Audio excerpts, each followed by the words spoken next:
नमस्कार. तर लग्नानंतर होईलच प्रेम या मालिकेच्या आजच्या भागात आपण पाहणार आहोत. जीवा नंदिनीला बोलतो की म्हणजे ते पत्र वाचून तू डिवोर्स पेपरवरती सह्या केला, ते पत्र तू का वाचलं? नंदिनी बोलते की का वाचलं म्हणजे? यावर जीवा बोलतो की ते पत्र तुझ्यासाठी नव्हतं, ते पत्र का? नंदिनी बोलते की ते पत्र का काय? अच्छा, म्हणजे सावरून घेण्यासाठी तुम्ही हे कारण देताय की ते पत्र माझ्यासाठी नव्हतं म्हणून. ते पत्र माझ्यासाठी नव्हतं तर मग कोणासाठी होतं बोला? जीवा मनातच बोलतो की ते काव्यासाठी होतं. नंदिनी, माझं सिच्युएशन असं आहे ना की मी तिचं नावही घेऊ शकत नाही आहे तुझ्यासमोर. चांगलाच चक्रव्यूहात अडकला आहेस तू जीवा. खरंही सांगू शकत नाही आणि खोटंही बोलू शकत नाही.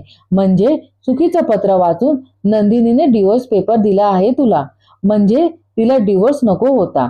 नंदिनी बोलते की मला डिवोर्स नकोच होता जीवा. मी लग्नावर, प्रेमावर विश्वास ठेवणारी मुलगी होते. कायम हसणारी, आनंदी राहणारी. माझ्या आनंद निवास मधल्या काही मुली तर मला त्यांचे तर इन्स्पिरेशन समजायच्या. आता मी सगळ्यात मोठी लुजर वाटायला लागली आहे मला. न हसणारी, आत्मविश्वास गमावलेली मुलगी. शेवटच मी कधी हसले ते मला आठवत सुद्धा नाही. नंदिनी रडून बोलते की माझ्यातला आनंद तुमच्यामुळे हरवला आहे जीवा.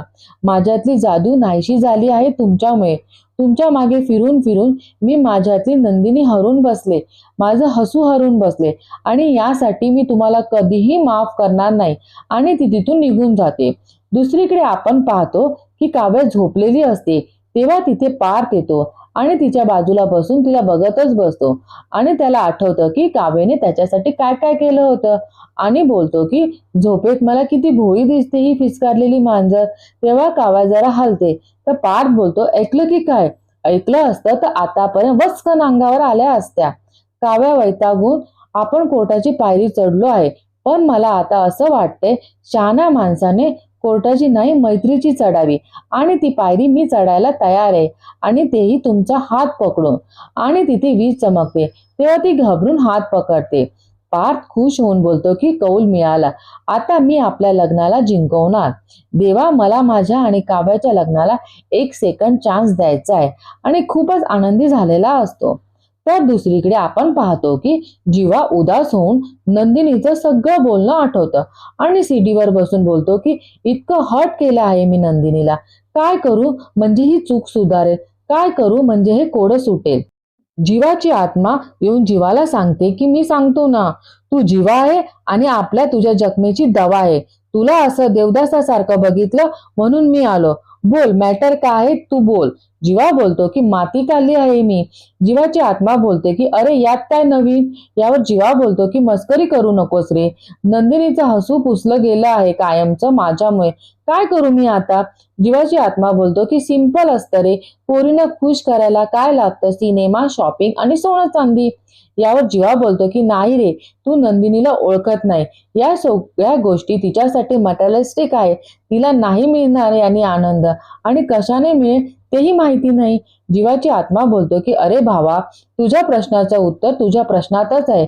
मला सांग, तिचं हसू कोणी उडवलं? जीवा बोलतो मी. जीवाची आत्मा बोलते की हा, मग तिचं हसू तूच परत आण. जीवा बोलतो की अरे हो, पण नेमकं काय करू? जीवाची आत्मा बोलते की माती खाताना विचारलं होतंस नेमकं कशी खाऊ? हा. जीवा बोलतो की तू नेमकी माझ्या जखमेवरची दवा आहेस की नंदिनी आहेस? कारण ती सुद्धा अशीच टोमणे मारते. जीवाची आत्मा बोलतो की अरे, ती टोमणे मारते याचा विचार करत बसण्यापेक्षा ती टोमणे का मारते याचा विचार कर ना. अरे किती त्रास देणार त्या गरीब गायला. तर जीवा बोलतो की ए भावा, आय मीन मित्रा, ती काय गरीब गाय वगैरे नाही आहे, कळलं? मी चांगलाच ओळखतो तिला. जीवाची आत्मा बोलते की हा, तू जर तिला चांगला ओळखत असता ना तर एवढा मॅटर झालंच नसतं. जीवा बोलतो म्हणजे मी काय केलं आता? जीवाची आत्मा बोलतो की अरे भावा, तू काय केलंच नाही, हाच तर मेन लफडा आहे. ती तुझ्याबद्दल काय विचार करते, तिला तुझ्याकडून काय पाहिजे, तू काय केलं म्हणजे ती खुश होईल याचा कधी विचार केला आहेस का?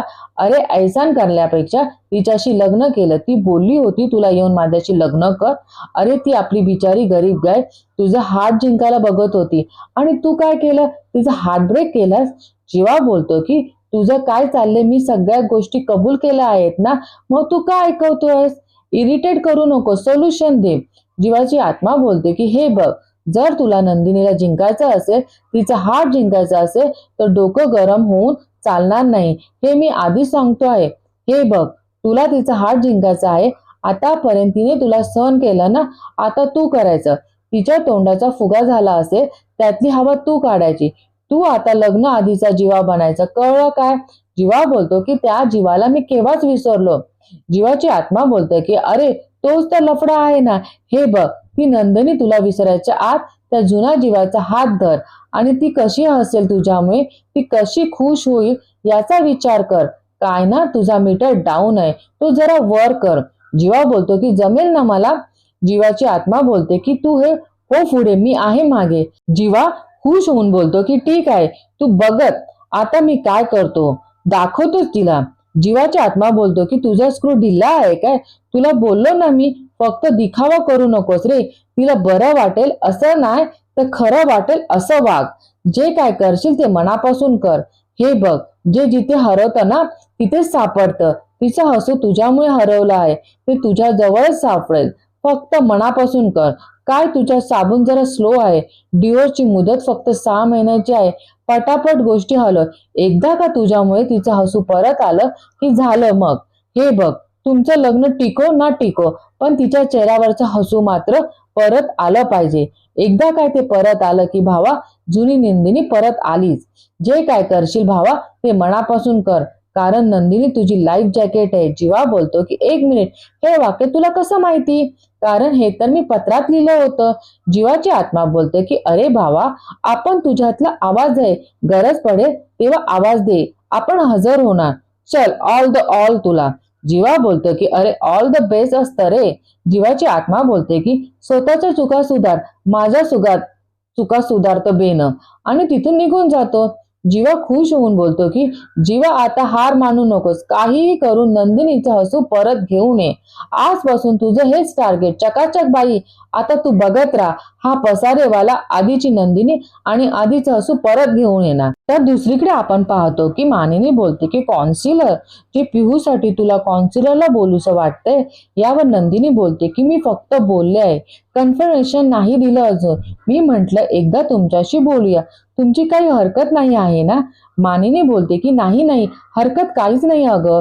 बघते ना, लेकरू बिचारं कोणाशी बोलत नाही आहे, आणि आपण आणखी प्रश्न विचारले तर ती आणखीन बुजून जाईल.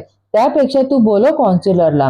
नंदिनी बोलते की बोलावू ना, मग मी आजच बोलवते. मानिनी बोलते चालेल. नंदिनी, मला खरं तुझं खूप कौतुक वाटतं ग. प्रॉब्लेम्स वरती नुसती चर्चा करत बसत नाही, तर तू तोडगा काढतेस. नंदिनी बोलते की हा तोडगा मी नाही, जीवाने काढला आहे. मानिनी बोलते की हो, नवऱ्याचं कौतुक व्हावं म्हणून जीवाचं नाव घेतेस ना? नंदिनी जरा टाळूनच बोलते की आई, आज काय बेत करूया? मानिनी बोलते की श्रीखंडपुरी.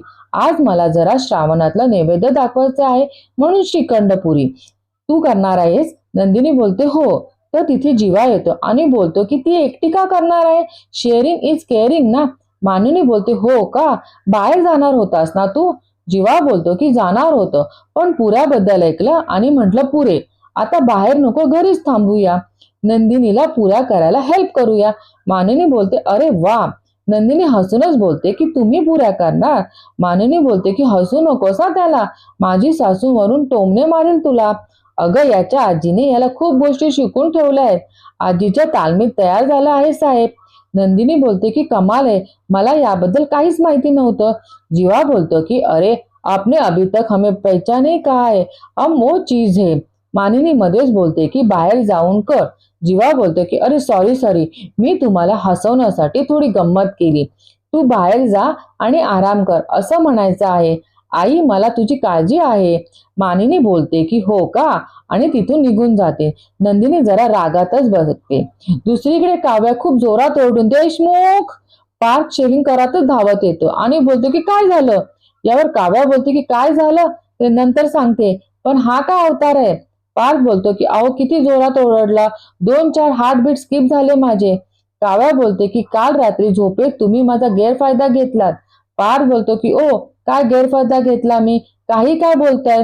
काव्या ओरडूनच बोलते की हे काय आहे? पार्थ हसूनच बोलतो की तुमचे स्पेक्स फुटले आहे ना, फ्रेंडशिप बेंड आहे, काल रात्री मी बांधलं. काव्या बोलते की मी झोपेत असताना तुम्ही माझ्या हाताला फ्रेंडशिप बँड का बांधलं हो? पार्थ बोलतो की माझी आई म्हणते मांजर झोपलेली असताना तिच्या गळ्यात घंटा बांधावी. काव्या बोलते की काल मी बांधत होते तुमच्या हातात फ्रेंडशिप बँड, मला का नकार दिला आणि आता तुम्ही कशाला बांधले माझ्या हातात फ्रेंडशिप बँड?